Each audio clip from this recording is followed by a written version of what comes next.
Talk to me about the strikes. Schools are struggling to plan for tomorrow's strikes. Apparently unions told members to keep head teachers in the dark. Is that irresponsible or smart tactic? Look, I don't want to see any strikes happening at all. And when strike action is happening, I want as much information to be made available as possible. What we saw during the pandemic was kids' education massively being affected by having to not be in school, not be able to learn and not have that teachers there in front of them. I don't want to see that strike action happening now.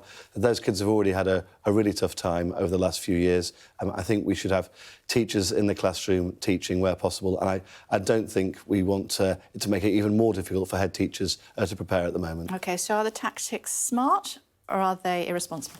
Well, I don't think it's responsible for teachers to be going out on strike at this moment in time. I think we've seen, as I've said, a couple of years where it's been really tough for kids. I've been in a lot of my own local primary schools across North West Durham over the last few months where they've said there's been a real impact of the pandemic on children's education. I want to see us returning to normal, ensuring that those children can get the education that they need to get on and succeed in life. And I don't think we should see strike action as we're seeing at the moment. What's your advice to parents? I mean, they're doing their level best to try and, put food on the table. What are they going to do tomorrow when the kids are not at school? No, well, it's really tough. There are going to be people's lives are going to be seriously affected by this. We've seen it in other sectors as well, like in transport, which we know has also had knock-on effects on people's lives, their ability to get to work, to take the kids to school and things like that as well. So I really don't want us to see us in a space where we're seeing so much strike action.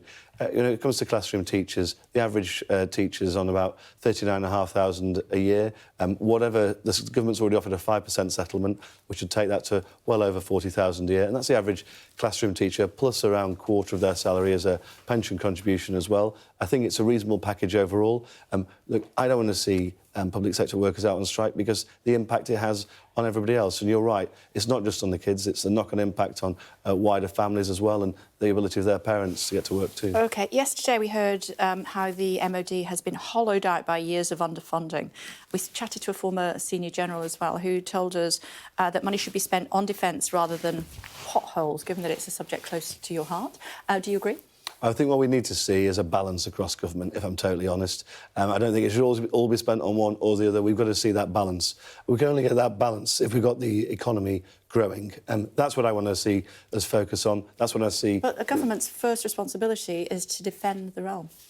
You're absolutely right. And, we're the biggest defence spender in Europe. One of a handful of countries in NATO which spends above 2%. Well, we could say it's not enough for everything, really, but it's all about trying to get that balance within what is a constrained environment at the moment. So the MOD defence budget shouldn't be bigger?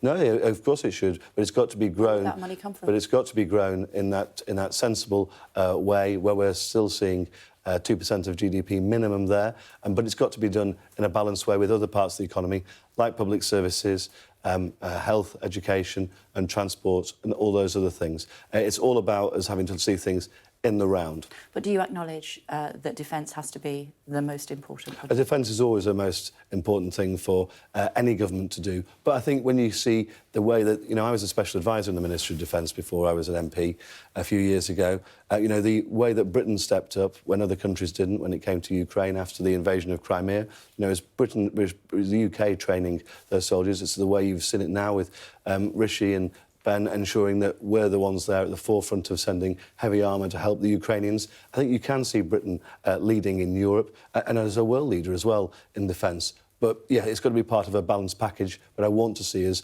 punching above our weight, as we have done over the last few decades. To that end, should we be sending Ukraine fighter jets?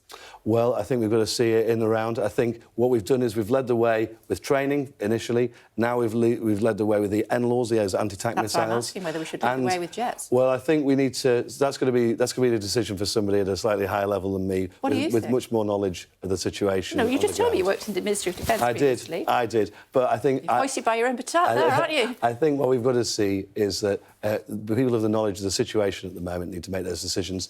That's the decision which was made around tanks as well. That had been not been an easy decision, not one we made at an earlier stage, but as the situation evolves, the situation changes. And we've seen over the last year to 18 months how that situation has evolved. Only a few months ago, Germany wouldn't send any form of weaponry at all to the Ukraine. I know, that's what I'm asking you. And the question is, I mean, the Dutch have said, ask us, the Dutch government has said, ask us, and we'll look at it favourably.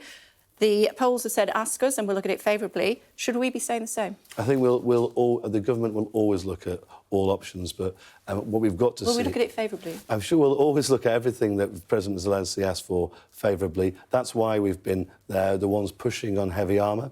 That's why we were some of the ones there at an earlier stage pushing on his anti-tank missiles as well. And we've been leading on that. I've seen, as I drive up to my constituency every week, I've seen the Dutch forces as well there, helping us train those Ukrainian soldiers too. I think what we've seen, actually, over the last couple of years is where Britain's led, others have followed. We've certainly been leading in Europe on that. And I think it's made us, it's made all of us concentrate on what's very important, which is the fundamental rule of law and democracy, which is what we've been standing up for. OK, IMF report. I'm sure you're briefed for this one. The UK is on course to be the world's worst performing major economy, i.e. the Chancellor's getting it wrong.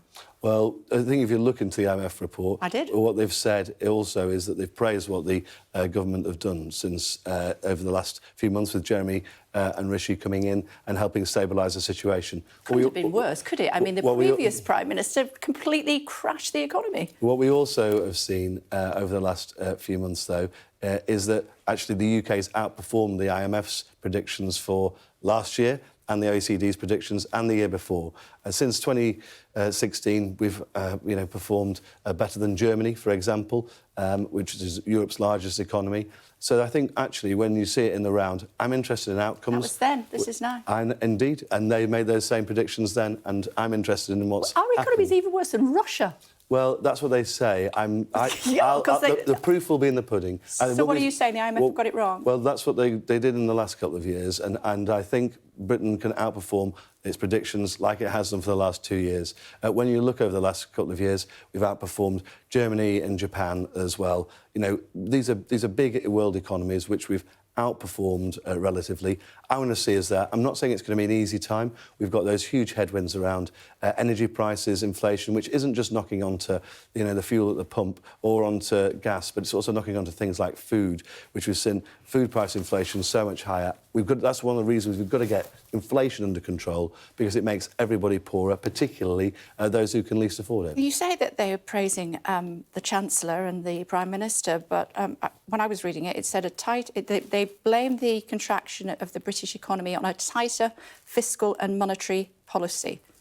That's the Chancellor, right? That's totally different to what they'd said 4 months ago when they'd praised what the UK government had done. And also, look, the Governor of the Bank of England's also said very clearly that he thinks that the actions that the Chancellor has taken has actually made the recession shallower and will mean that we can bounce back quicker. And I think...